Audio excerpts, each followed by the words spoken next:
Thanks for your help.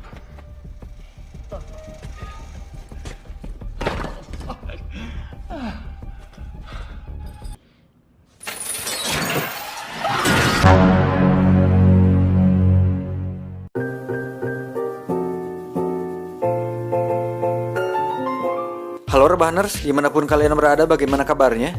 Kali ini saya akan merangkum sebuah film berjudul Death Wish yang dirilis tahun 2018 dan dibintangi oleh mantan suami tante saya, yaitu Bruce Willis. Film ini sebenarnya biasa saja sih, kayak film-film balas dendam pada umumnya. Tapi karena sutradara Eli Roth yang garap, jadi bikin saya penasaran dan lumayan menarik ternyata. Ceritanya hampir sama seperti film Death Sentence yang pernah kemarin saya rangkum di video sebelumnya. Cuman bedanya alur ceritanya lebih dikembangkan dan hasilnya cukup baik, apalagi diperankan oleh Bruce Willis yang kita tahu ekspresinya kalem-kalem membagongkan dan gak usah diragukan lagi dah pokoknya. Ya udah, tanpa berlama-lama langsung saja kenakan handsfree, simetriskan posisi rebahan, selamat menonton dan cekicro. Get it when I get back.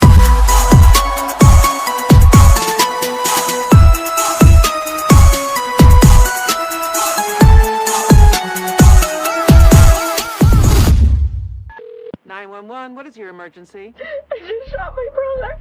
Tingkat kriminal di kota Chicago telah meningkat dalam beberapa tahun terakhir. Penembakan, pembunuhan, pemerkosaan, dan berbagai tindak kriminal lain. Hampir setiap rumah sakit penuh sesak dengan pasien baru yang mengalami luka tembak, tusukan, bahkan kematian. Dan kisah akan berfokus pada sosok dokter bernama Paul, di mana dirinya hampir setiap hari menangani korban dari kejahatan brutal yang terjadi. His heart stopped. He has lost too much blood. Sorry. Jauh dari wilayah berbahaya dan rawan kriminalitas, Paul sendiri tinggal dengan damai bersama seorang istri dan anak gadis satu-satunya. Memiliki kehidupan yang sejahtera, ekonomi cukup, fasilitas memadai, membuat Paul dan keluarga tidak pernah merasakan efek atau dampak dari kejahatan yang terjadi. Oh my god, I have to text Sophie to see if she got in. Sampai suatu hari saat dirinya pergi makan di sebuah restoran, ada seorang tukang parkir atau valet yang memarkir mobilnya, di mana si valet tersebut memotret alamat rumah Paul di GPS mobilnya. Tanpa curiga sedikit pun, itu akan menjadi awal mimpi buruk bagi Paul. Wednesday, 8 o'clock, La Fonda. I wouldn't forget a restaurant like that.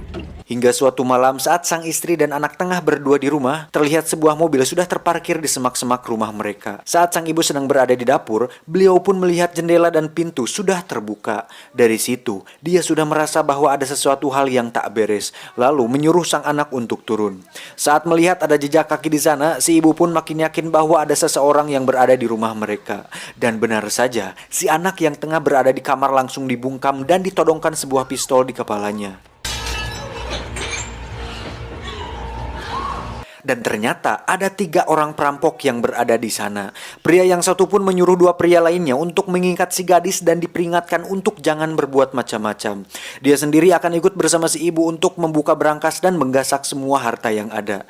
Saat si ibu tengah memberikan semua hartanya, di lantai bawah terlihat si pria justru malah memainkan pistolnya di paha si gadis. Beruntung pria yang satunya mengecam tindakan tersebut hingga terjadi sebuah pertengkaran di antara mereka berdua, di mana si gadis memanfaatkan situasi tersebut untuk mengambil pisau dan mencoba melawan mereka berdua. Namun apalah daya, saat si perampok satunya datang, istri Paul dan anaknya pun ditembak saat itu juga. Mengetahui hal itu, Paul pun harus merelakan sang istri tewas dan anak gadis satu-satunya menderita koma. Dengan berat hati, akhirnya sang istri pun dikubumikan dengan diiringi lagu Ku Menangis dari Rosa. Maafkan jika memang kini harus ku tinggalkan dirimu, karena hatiku selalu kau lukai. Ku menangis membayangkan betapa tajamnya dirimu atas diriku. Kau buatkan cinta ini. Hingga saat dirinya mengantar sang mertua pulang, dia melihat beberapa orang asing yang tengah masuk ke perkebunannya. Di situ sang mertua mengambil senapan dan menembak mereka untuk menakutinya. Sang mertua pun mengatakan untuk tidak bergantung pada polisi karena polisi datang ketika tindak kriminal sudah terjadi. Dan jika seorang pria ingin melindungi keluarganya, maka dia harus melakukannya sendiri. Berhari-hari setelah kejadian tersebut, akhirnya Paul memutuskan untuk mendapatkan sebuah senjata demi melindungi dirinya sendiri. Tapi ternyata diperlukan izin resmi dan harus mengikuti prosedur untuk dapat memiliki sebuah senjata. Akhirnya Paul memutuskan untuk pergi dan kembali nanti. Hingga suatu hari saat dirinya sedang menangani pelaku kejahatan yang terluka, tak sengaja pistol yang berada di saku belakang celananya pun terjatuh. Paul pun diam-diam menyembunyikan pistol tersebut untuk kemudian dia akan simpan. Dari situ Paul pun belajar cara menggunakan pistol secara otodidak dari sebuah video.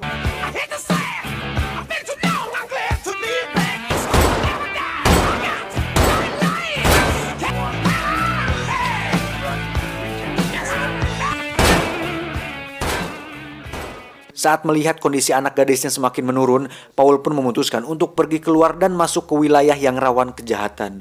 Hingga tiba di suatu jalan sepi, Paul melihat pasangan yang tengah dirampok. Sontak Paul meneriakinya hingga dirinya mendapatkan perhatian dari penjahat tersebut. Saat mobil melaju ke arahnya, Paul pun menembak mereka beberapa kali hingga mobilnya menabrak. Paul pun sempat terluka di tangannya karena itu adalah pertama kalinya dia menggunakan senjata. Di sisi lain kita akan melihat seorang wanita yang tengah mengabadikan momen tersebut, di mana itu akan menjadi sebuah awal di mana aksi yang dilakukan Paul akhirnya viral. Tak lama, salah seorang penjahat pun keluar dan akan menghampiri Paul. Namun dengan tangan kiri Paul yang masih normal, Paul pun menembaknya hingga tewas.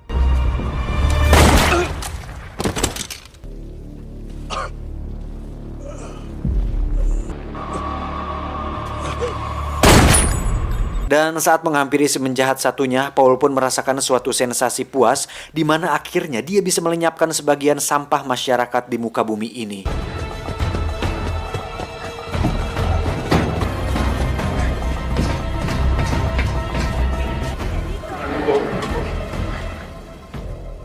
Setelah kejadian tersebut, sang korban pun bersaksi bahwa orang tersebut tiba-tiba datang dan seperti seorang guardian angel atau malaikat penjaga, di mana dia memakai hoodie dan membunuh orang jahat di sana. I mean, did you see how we stood over that guy and shot him? Because he doesn't know how to hold a gun.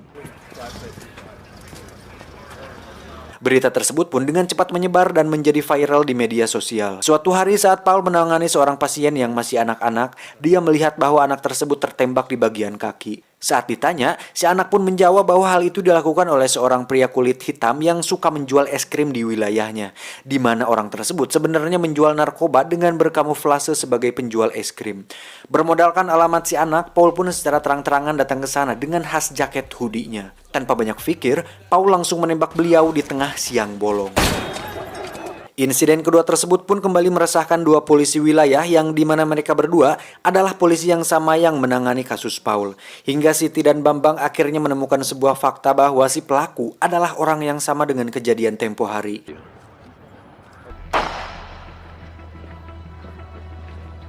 Di sisi lain, Paul pun terus melatih kemampuan menembaknya di garasi rumahnya tersebut. Hingga suatu hari saat dirinya menangani pasien yang terluka, Paul melihat jam tangan istrinya terpasang di lengan kiri si pasien, yang pada akhirnya dia menyadari bahwa orang itu adalah salah satu pelaku pembunuhan istrinya. Setelah pelaku tersebut dinyatakan mati, Paul dengan cepat mencari ponsel si pelaku, kemudian mencari informasi di mana dia bisa mendapatkan pelaku yang lain.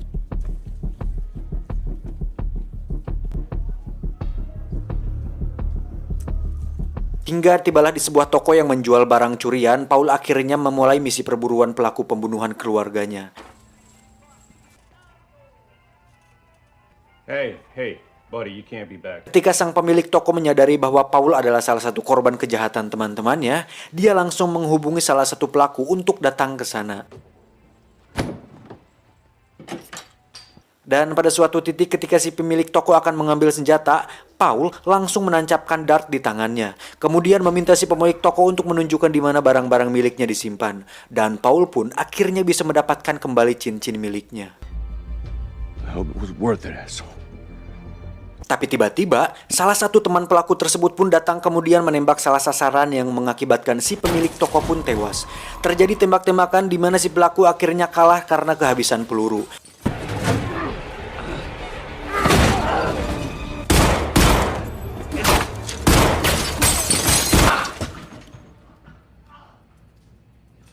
Dengan cepat, Paul mengambil ponselnya untuk mendapatkan pelaku yang lain.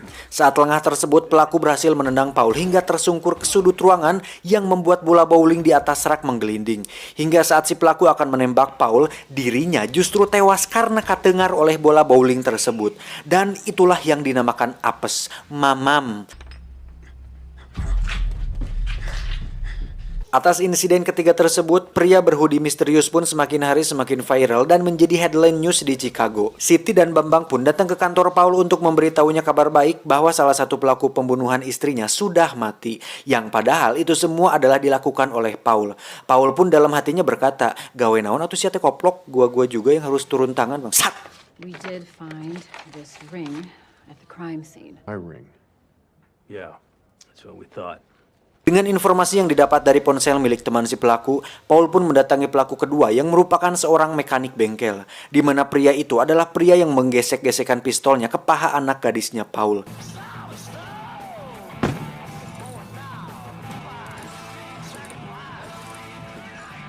Tak perlu berbacot ria, Paul langsung mengambil kunci Inggris lalu dengan satekar kebak memukul kantong menyan si pelaku hingga pingsan. Saat sadar, si pelaku sudah dalam keadaan terikat dengan posisi terbaring. Paul pun menyuntikkan pembaal kepada si pelaku untuk selanjutnya dia akan menyayat kulit pahanya.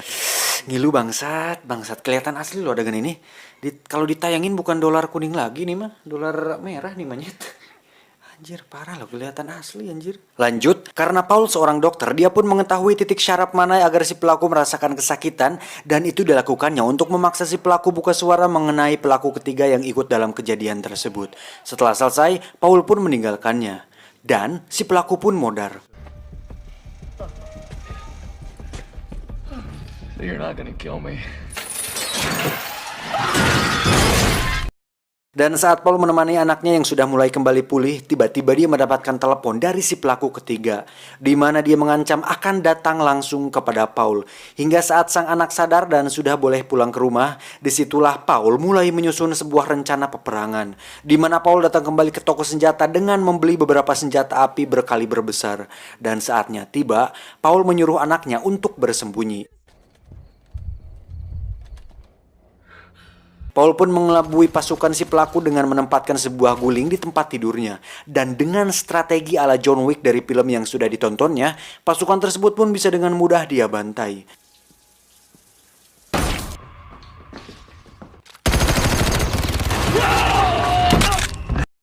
Ketika masuk ke ruang rahasianya, ternyata disitulah si pelaku berada. Paul pun ditembak di bagian samping perutnya, kemudian dengan senjata yang sudah disiapkan di bawah meja, Paul langsung memberondong si pelaku hingga tewas saat itu juga.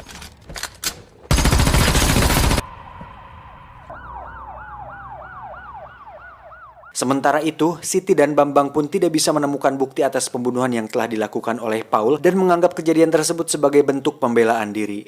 Pada akhirnya, Bruce Willis selalu menang dan memang selalu die hard di setiap filmnya. Dan inilah Death Wish. Tamat, ending yang sangat mengencrotkan. Pesan yang bisa kita ambil dari film ini adalah sebagai seorang pria sejati, lindungilah keluargamu dengan tanganmu sendiri dan hiduplah seperti Larry. Saya John, sampai jumpa. Ikan teri Galapagos.